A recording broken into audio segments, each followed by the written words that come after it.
it's all a matter of question marks at the end of the day. So, yeah, I just think Florida, they were an overpowering team. It's got to feel good for Paul Maurice because this is exactly the group that he wanted when he first took on the job after coming off of Winnipeg. So good for them. They win another Stanley Cup. But as far as Edmonton, we don't know what their future beholds. We'll talk a little bit more about that later on. But it's a great show so far because we got everything hockey lined up here for us. So starting it off here and leading us off, we're talking about the Chicago Blackhawks. Connor Bedard, I'm excited for this future. So to join me here talking on the Blackhawks, here's Jack Bushman.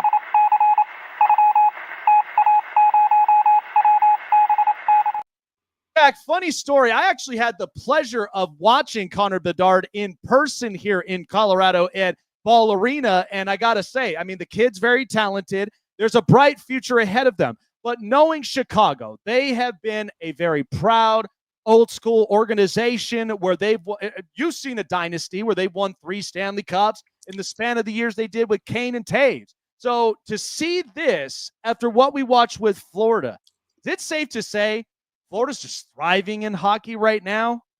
Oh, absolutely. I mean, 6 consecutive Stanley Cup appearances, not just the Panthers organization, but hockey in that entire state is absolutely booming. And I think you brought up a great point, Jake, by the way. First, want to say thank you for having me on the show. Greatly appreciate it. But I thought you brought up a great point talking about how everyone's talking about Florida hockey now. And just 7-8 years ago, it wasn't like this whatsoever. And I think it's funny, all the narratives and all the people talking about, oh, they don't have a state income tax. That's been a thing for a long, long time, okay? Like, people could have came down to Florida and not have paid taxes on their income for a while. Now that the Florida teams have made 6 straight Stanley Cup appearances, everyone seems to be griping about it. But I think this is absolutely great for the sport to be having championship teams all over the country, right? And down in the South in particular. I think that's excellent for the sport. And what a time to be a Florida Panthers fan. You mentioned the dynasty label there. I know 3 championships is kind of what we think of when we talk about dynasties, but shoot, the way that they got it done in back-to-back years, and 2, I will say, like, dominating the Edmonton Oilers in do-or-die games, dominating the Toronto Maple Leafs in that Game 7 there. Like, this team was just clearly so much superior than everyone. Hats off to them.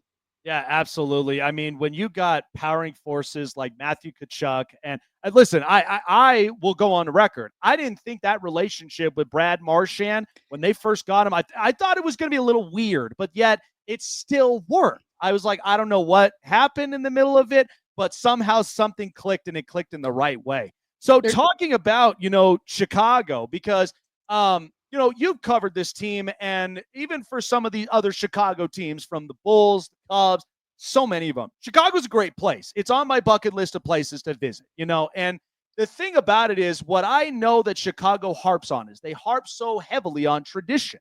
So, I mean, now we're starting to see the Bears turn a new leaf. I think hopefully the Bulls, because, I mean, it's been years since MJ retired. And, and then you look at the Cubs, they broke the curse. So when you look at the Blackhawks post the dynasty that they had, I said this as I was like, they kind of held on to some of their core pieces for quite a long time. I'm watching this right now with the Pittsburgh Penguins. They need to get rid of this core 3.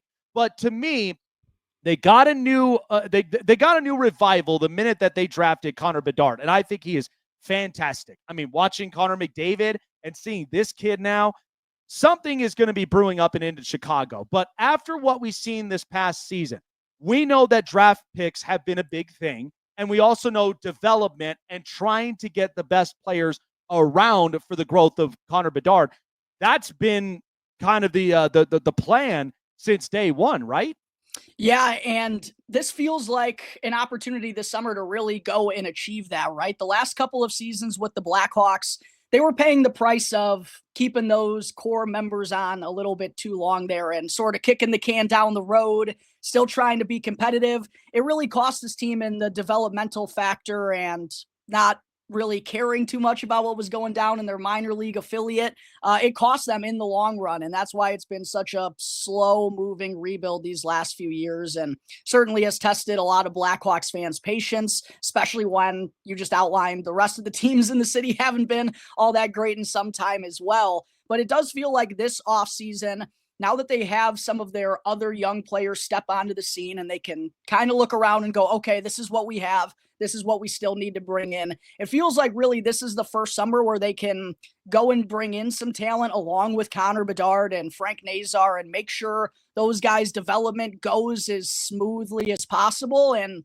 when watching the Blackhawks on the ice last year, Connor Bedard was still their leading point scorer. He was probably their team MVP, at the very lowest co-MVP with Ryan Donato, but there's still another level for him to get to. And I don't know, with what the Blackhawks have on their roster, I don't know if that's going to be enough to truly get Bedard where we want him to go this season and take that next step. So I'm really hoping through the NHL draft, through free agency, maybe even in the trade market in the next couple of weeks, they'll be able to bring in some more skilled players in that top six to help out this offense more. Absolutely, man. Because I just would love to see this kid have a very good, group around him to where they could be more offensively centric around that.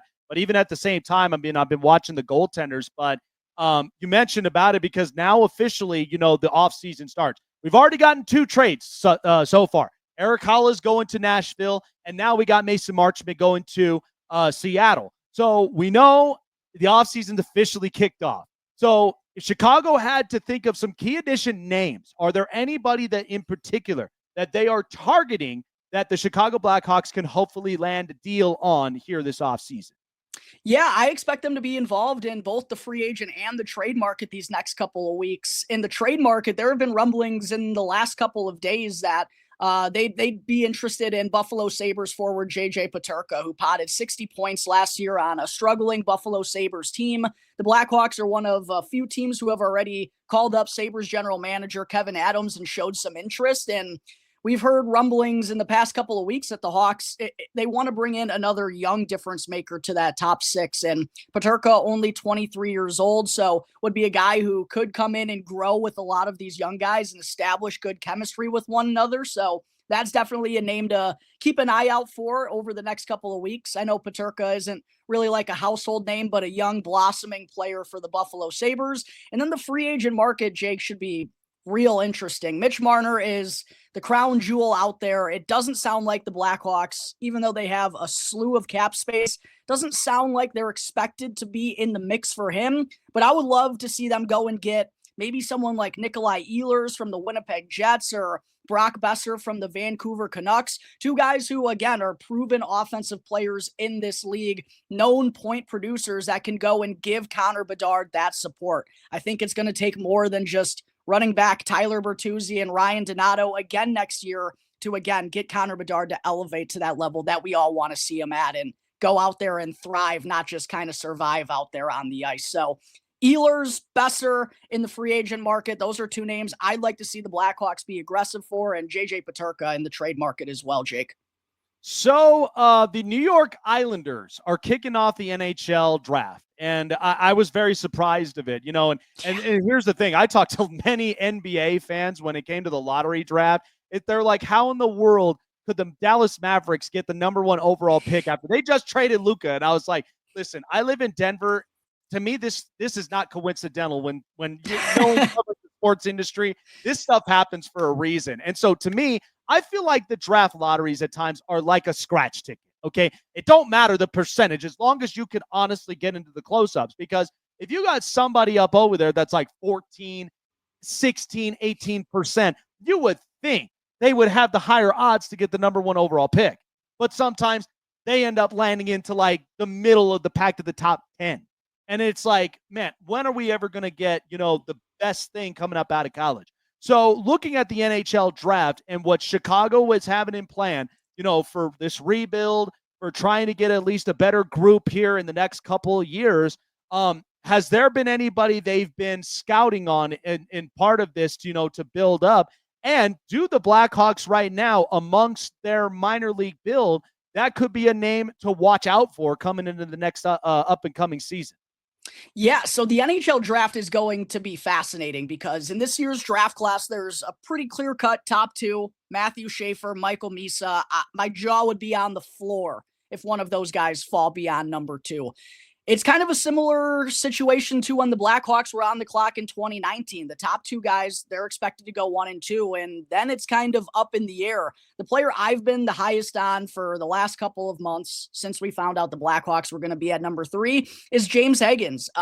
Didn't have maybe the freshman season at Boston College that some thought he was going to have, but was still a point per game player as an 18-year-old freshman going up against older and more experienced competition. And less than 7-8 months ago, he was right there in the conversation for being the number 1 overall pick. I know he would be another undersized player in the Blackhawks top 6, and they already got a lot of those, and Connor Bedard, Frank Nazar, Oliver Moore's coming on the scene. Even Ryan Donato, who they just re-signed, doesn't have a ton of size to his game as well. So I see the complications of adding another undersized skill player up there, but to me, I just think Higgins is that much better and has that much higher of a ceiling than the rest of the prospects in the group. But from what I've been hearing around the Blackhawks, doesn't sound like they're really all that interested in him, which is curious to me. But if they're not going to be going with him, it's probably down to 3 guys, Jake: Caleb Denoyer, Anton Frondel, and Porter Martone.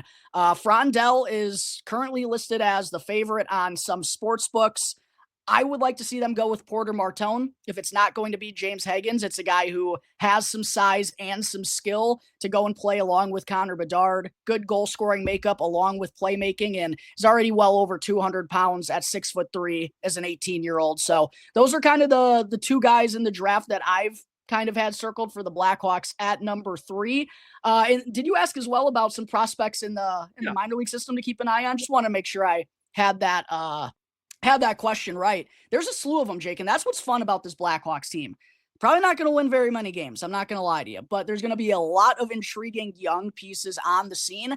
I would say Sam Rinzel is probably the one to watch the most. He joined on with the Blackhawks late in the season after finishing his sophomore year with Minnesota, and I mean, he looked like a top 4 defenseman right out of college, and 6'3", 6'4", some really good size, and skates like a deer out there. He plays a game that should translate well to the modern day NHL game with the way that he's able to skate and play a skill game while also having some size. So yeah, Sam Rinzel, keep an eye out for him on the Blackhawks back end next season. Sounds good to me. So a final question here before we move on.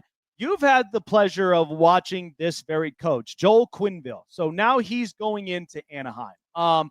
We know he's left such a big mark, in Chicago, and obviously, not getting into the personal stuff, but the fact of it is that, the Blackhawks, they felt that revival because they are such an old school, traditional team that everybody knows that when you play Chicago, you're going to get mixture offense. You're going to get some physical defense in the middle of it, especially with these checks. How do you evaluate, watching Joel Quenneville for as long as you have, what this may look like in Anaheim, just kind of giving a preview of it, because I just say this. We've tried this with the last couple of coaches who have kind of been in like that Mike Babcock old school mentality, and not a lot. And just recently, we had John Tortorella get let go, and that didn't even work out from there. Is there something we should honestly think of with Joel Quenneville, or do you think there's a bright future here in Anaheim? I'm a little torn on this one because I do think Joel, in terms of the old school coaches, you mentioned Mike Babcock, John Tortorella, there's a handful of them that have kind of been, recycled around the NHL the last 10 years when honestly, it feels like the game is probably past that era of coach just because the game is so different now, Jake. Like, skill and speed dominate this league. And you even go back 10 years ago, like, it was all about size and physicality. The game is just so much different. What I will say is, if anyone as an old school NHL head coach can go and figure it out and go be the head honcho behind the bench that the Anaheim Ducks need, it's Joel Quenneville. There's a reason he's the second winningest coach in NHL history. There's a reason why, despite everything that happened with him and the end of his tenure in Chicago and why he had to resign with the Florida Panthers, why he is getting another opportunity back in the NHL, and that's because of his pedigree as a proven winner. I do feel like my personal beliefs, it probably would have been a good time for Joel Quenneville to just been ushered out of the league, but I'm not foolish. I know how the NHL works. I know how these things operate. So I did expect Joel Quenneville to get another opportunity, and I do feel like the Anaheim Ducks are a real good spot, both for him in terms of that organization and the fit, and just where this team is going. And it almost feels similar to when Joel was brought on to the 2008-09 Blackhawks. Like, they had a lot of good young pieces. It felt like the future was super promising. They just needed that proven NHL head coach who's been there and done it before to be the right leader to command them. And seems like that's what Anaheim now has, and Joel Quenneville get another opportunity. Yeah, it should be really interesting because I love Trevor Zegras and I love some of these youngsters that they're trying to build up in Anaheim. And I mean, they just got to find the consistency, Yeah. find ways to win the games that initially were L's, but then you turn them around and be W's. Hopefully he can really change this culture here with the Ducks because it's been a long time running for them. And so hopefully it's a good thing for him. But Jack, appreciate you for coming on by, man, and sharing me your insights. Locking on in with all of our audiences here where people can find you to keep up with the Chicago Blackhawks all season long. Yeah, absolutely, Jake. Thank you very much for having me on the show. If you want to tune into all the Blackhawks offseason coverage, you can find my show Locked On Blackhawks for free wherever you may be listening to your podcasts. We're also on YouTube, and you can check me out on any social media platform at Jack Bushman too. There you go, guys. All right, Jack, appreciate you for coming on by. Enjoy the rest of the day and the rest of the week, and we'll see you soon. Absolutely. Should be an interesting Game 6 here tonight. I'm about to go tune in. I think Indiana might have it, man. I just have a gut feeling Tyrese Halliburton's going to come out the gate, and he's going to do the work here tonight. I'd love to see a Game 7. It's good for the game. Keep this summer extended because we're running out of sports. Yes, indeed. All righty, man. Take care. Thank you, Jake. Appreciate you, buddy. No problem. All right, shifting on. We're still talking some